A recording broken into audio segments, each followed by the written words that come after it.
Attorney, Yes? tatanong ko lang sana, attorney, kung naayos mo na ba yung papilis na pinapaayos ko sa iyo tungkol sa paghihiwalay naming mag-asawa?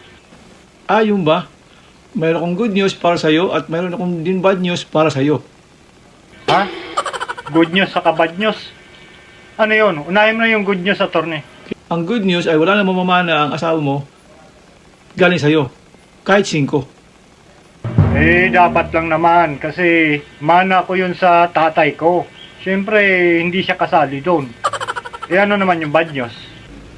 Ang bad news ay nagpakasal ng asawa mo sa tatay mo. Kaya lahat ng ari-arian ng tatay mo ay pinangalan na sa kanya.